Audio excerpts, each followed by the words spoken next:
नमस्कार, मैं मधु news express आवाज आपकी यूट्यूब न्यूज चैनल के दर्शकों का स्वागत है। आप देख रहे हैं न्यूज एक्सप्रेस की विश्वसनीय खबरें यूट्यूब के माध्यम से आपके मोबाइल पर। आगे बढ़ते हैं प्रमुख खबरों की ओर। सबसे पहले हेडलाइन।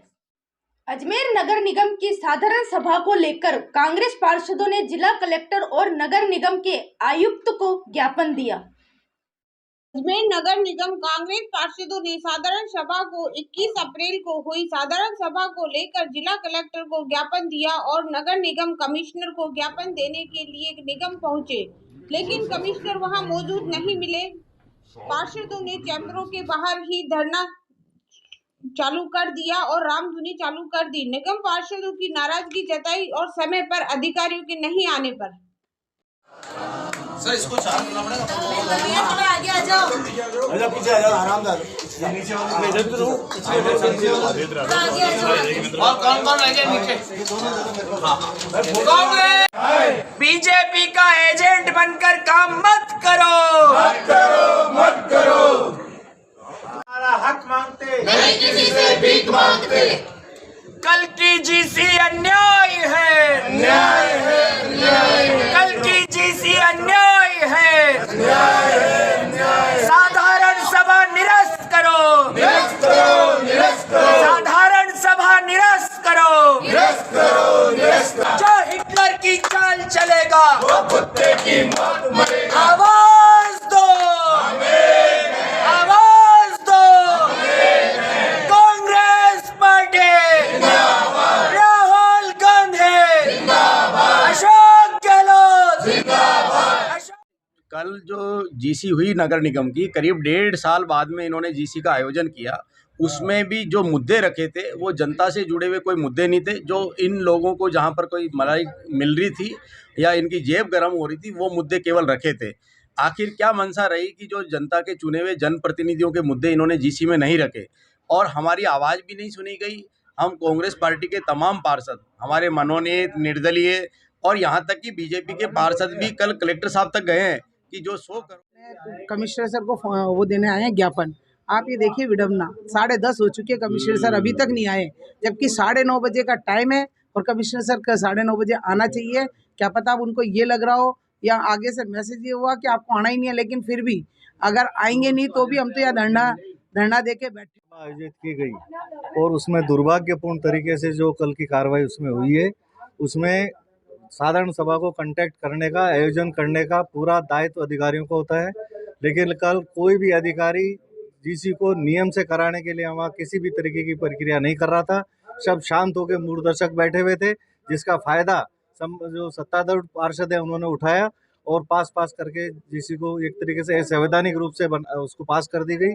हम यहाँ आज बैठ करके आयुक्त महोदय को ये ज्ञापन देने आए हैं कि इस संवैधानिक रूप से जो विधि से जो चली है आपके कल जो साधारण सभा, उसे निरस्त किया जाए, पुनः किया जाए और आम जन शहर के हित के लिए इसको वापस रख करके चर्चा करके पास कराया जाए।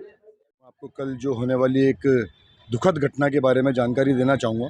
कल नगर निगम की ओर से तकरीबन 13 महीने बाद एक साधारण सभा रखी गई, जिसको मात्र 20 मिनट के अंदर ही ख़त्म कर दिया गया।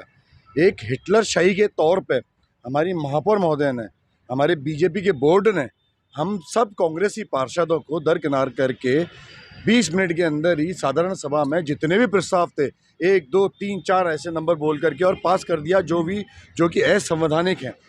कल का दिन नगर निगम के लिए और अजमेर शहर की जनता के लिए काला दिवस के रूप में ही मनाया जाना चाहिए। ये मेरी सलाह है और इस बात के लिए मैं अड़ा रहूँगा। मैं आज सुबह से आपको एक बात बताऊँ। आज सुबह हम 9 बजे कलेक्ट्रेट गए कलेक्टर साहब से मिलने के लिए। कलेक्टर साहब सही 9:30 बजे वहाँ आ गए। हमने अपनी पूरी बात सभी कांग्रेसी पार्षदों ने उनको रखी और रख करके उनको समझाई। उनने भी हमें आश्वासन दिया है कि इस पर उचित कार्रवाई होनी चाहिए। ये जो हुआ है वो गलत हुआ और इस पर उचित कार्रवाई होगी और आगे जो भी इसमें डिपार्टमेंट लगेगा उस डिपार्टमेंट को उसके आदेश दिए जाएंगे कि इस पर पूरी गहनता से जाँच करके और आगे की कार्रवाई करी जाए।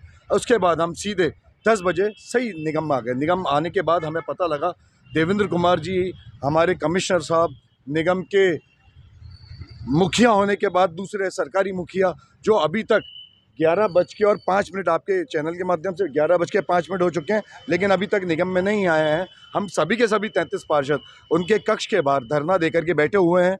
वो जब तक नहीं आएंगे तब तक हम यहाँ से उठेंगे नहीं। हमारे को ऐसा लगता है कि उनकी ये मंशा है कि हम यहाँ से थक के उठ जाएं। कल भी हमने रात को 8 बजे तक धरना दिया है, लेकिन उसके बाद भी हमारे से कोई भी मिलने नहीं आया है। इनका दिल नहीं पसीजा। ये तो चाहते हैं कि हम थक के टूट जाएं, जनता की उम्मीदें सारी खत्म हो जाए शहर की, लेकिन हम टूटने नहीं देंगे। आज हम पूरे दिन यहाँ बैठेंगे, कल बैठेंगे, जो जब तक नहीं आएंगे तब तक हम यहाँ बैठेंगे। हम राज्य सरकार को अवगत कराएंगे। माननीय मुख्यमंत्री जो इतने संवेदनशील है हर मुद्दे को लेकर के, जनता की छोटी से छोटी चीज़ को ध्यान में रखते हुए काम करते हैं, इतना बड़ा मुद्दा है, हम उनके समक्ष रखेंगे और इस जीसी को कैंसिल कराने का पूरा प्रयास करेंगे, फिर कैंसिल करा के ही रहेंगे। मुख्य मांग क्या है? मुख्य मांग हमारे मुद्दे क्यों नहीं रखे गए? जनता से जुड़े हुए मुद्दे थे। ऐसा तो है नहीं कि हमारी कोई कांग्रेस के मुद्दे थे। कांग्रेस तो जनता के मुद्दे पे भले ही कांग्रेस को फायदा ना हो तो भी जनता के संग खड़ी रहती है। जनता के हित के मुद्दों के लिए हम यहाँ लड़ाई कर रहे हैं। हमारे मुद्दे क्यों नहीं जोड़े गए? जबकि महापौर महोदय ने हमारे को 2 दिन का टाइम दिया था कि 2 दिन के अंदर आप मुद्दे दो, मैं जोड़ूंगी। मीडिया के सामने सब ये बात बोली थी, लेकिन फिर भी उसके बाद नहीं जोड़े गए। हमारी बात रखने का समय ही नहीं दिया गया। वहाँ पर जीसी के अंदर मात्र 20 मिनट के अंदर सारे प्रस्ताव, जो कि 2 दिन चलने वाली जीसी होती है, उसको मात्र 20 मिनट के अंदर ही तानाशाही के एवज में हिटलरगिरी दिखाते हुए सबको एक तरफा पास कर दिया गया। मेरा नाम नितिन जैन, पार्षद नगर निगम अजमेर। मैं मनोनीत पार्षद हूँ। विद्युत जन हादसों को रोकने के साथ साथ डिस्कॉम के कर्मचारियों को जागरूकता सप्ताह का आयोजन किया। जनहित हादसों को रोकने के साथ साथ डिस्कॉम के कर्मचारियों को सुरक्षित रखने और जागरूकता रोकने के लिए सुरक्षा और जन जागरूकता सप्ताह का आयोजन किया। डिस्कॉम के एमडी एन के निर्वाण की अध्यक्षता शुरू किए और इस सुरक्षा और जागरूकता सप्ताह के तहत वीडियो कॉन्फ्रेंसिंग के आधार पर डिस्कॉम के सभी अभियंताओं को निर्देश दिया गया कि वह प्रत्येक दिन सुबह 1 घंटा सभी लाइनमैन को जाकर जागरूक करें तथा सुरक्षा संबंधी सभी उपाय अपनाने के लिए कहे। इससे विद्युत जनहित हादसों पर रोक लगेगी और डिस्कॉम में सुरक्षा को लेकर जागरूकता भी होगी। तो इंटीमेट करेगा भाई शटडाउन मैंने दिया है। अब जो आदमी वहाँ काम कर रहा है साइट के ऊपर, उसकी कर्तव्य बनता है कि वो दोनों ओर से उसको अर्थ करे कि आपको किसी भी प्रकार की सुरक्षा उपकरण की कोई भी कमी हम नहीं आने देंगे, लेकिन आपको भी इंश्योर करना होगा साथ के साथ कि लाइन पे जो भी आप काम करेंगे वो सुरक्षा उपकरण पहनकर ही करेंगे। जी सर, आज सुरक्षा आज से हमने पूरे डिस्कॉम के अंदर सुरक्षा अवेयरनेस सप्ताह मनाने का फैसला किया है। 7 दिन तक हमारे अधिकारी सुबह 9 से 10 फील्ड में जाएंगे और सभी को ये समझाएंगे कि जो उपकरण आपको सेफ्टी उपकरण दिए जा रहे हैं उनको पहनकर ही लाइन पे काम करें, किसी प्रकार की जनहानि ना हो। खेतों में अगर कोई लाइन लूज़ है तो वो भी बताए, उस लाइन को ठीक करें। अगर कहीं बस निकलती है वहाँ से लाइन अगर नीचे है तो उसको आदर्श नगर थाना चोरी और धोखाधड़ी के मामले में 2 मामले दर्ज कराए, पुलिस कर रही है मामले की जांच। धोखाधड़ी के 2 अलग-अलग मामलों पर आदर्श नगर थाना पुलिस के अलग-अलग परिवारों की शिकायत दर्ज कराई। जी सर, क्या मामला है और नारायण सिंह रावत है, पंचवटी कॉलोनी अजमेर के रहने वाले।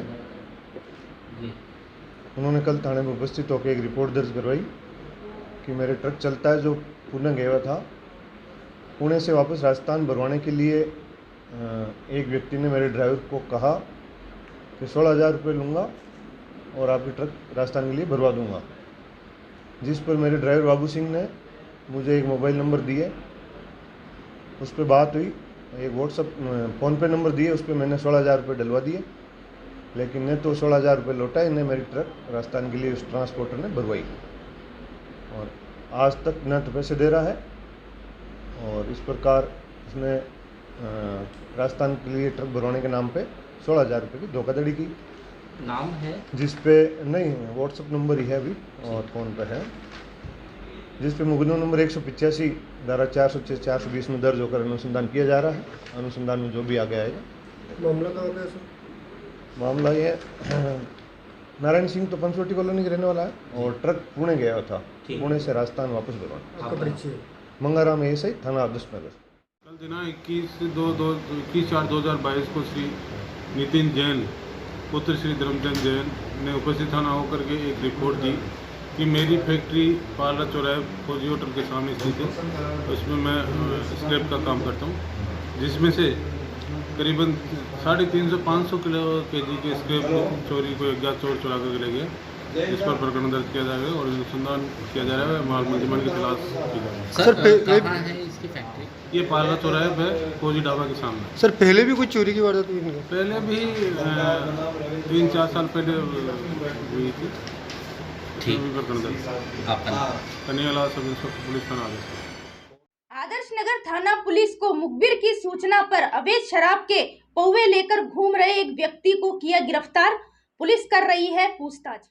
आदर्श नगर थाना पुलिस के मुखबिर से सूचना के आधार पर सेंद्रिया के निकट अवैध देसी शराब के कल दिनांक 21/4/2022 को दौरान इस्लाम नीति सेंद्रिया के पास ही एक व्यक्ति शराब लेकर घूम रहा, बेचने की फिराक में घूम रहे। इसी इतला पर कमलेश कुमार हेड कांस्टेबल को रवाना किया। इतला सही होने पर एक व्यक्ति वहाँ सेंद्रिया बाईपास से वहाँ घूमता हुआ मिला, जिसके कब्जे से 28 अवैध देसी शराब के मिले, जिस पर प्रकरण दर्ज किया जाकर अनुसंधान किया गया। सर पूर्व में भी कोई इसके खिलाफ कोई प्रकरण नहीं। आरोपी का क्या नाम है, कहाँ का रहने वाला है? यह है आरोपी का नाम रवि पुत्र मंगली जाति भाट निवासी सेंद्रिया रहने वाला। आपका नाम? कन्हैयालाल सब इंस्पेक्टर पुलिस थाना आदेश। गंज थाना क्षेत्र अज्ञात कारणों के चलते फांसी का फंदा लगाकर अपनी जीवन लीला समाप्त कर ली। गंज थाना क्षेत्र स्थित कोटेश्वर कॉलोनी बोराज निवासी विश्राम सिंह पुत्र नारायण सिंह ने अज्ञात कारणों के चलते फांसी का फंदा लगाकर अपनी जीवन लीला समाप्त कर ली। जानकारी देते हुए फायसागर चौकी के जेठालाल ने बताया कि 25 वर्षीय विश्राम सिंह ने अज्ञात कारणों के चलते फांसी का फंदा लगाकर अपनी जीवन लीला समाप्त कर ली। ये फांसी खा ली थी इसने कल शाम को। कहाँ का रहने वाला है? क्या नाम है? विक्रम, ये विश्राम सिंह, पिता का नाम है नारायण सिंह। ये कोटेश्वर कॉलोनी अपने बोराज का रहने वाला है। वैसे मूल निवासी ये अंशेरी मांगलियावास का है। 14-15 साल से यहाँ कोटेश्वर कॉलोनी में रह रहा था। क्या उम्र होगी? पता नहीं इस चीज़ का। क्या सूचना मिली थी? एक व्यक्ति जिसने फांसी बंदा लटका लिया, उसको जाकर देखा तो फांसी खा ली थी इसने। क्या उम्र है, कहाँ का रहने? 25 साल की उम्र है। नाम क्या है? नाम इसका विश्राम सिंह है। शादीशुदा है? कोई शादीशुदा है। कोई सुसाइड नोट वगैरह? नहीं, ऐसा कुछ भी नहीं मिला। कैसे लगाई फांसी? रस्सी पे लटका हुआ था फंदे पे। कमरे घर में? में? कमरे। ठीक है, आपका नाम? जेठा। हिंदुओं की धार्मिक भावनाओं को ठेस पहुंचाने के आरोप में कायद समाज ने राष्ट्रपति के नाम जिला कलेक्टर को ज्ञापन सौंपा। नमस्ते इंडिया ने जो हमारे आदरणीय हमारे पूजनीय भगवान के विषय के अंदर जो अभद्रता की है, ये माफ़ी योग्य नहीं है। मैं आपको बताना चाहता हूँ कि हमारा समाज कायद समाज बहुत शांत समाज है, शिक्षित समाज है।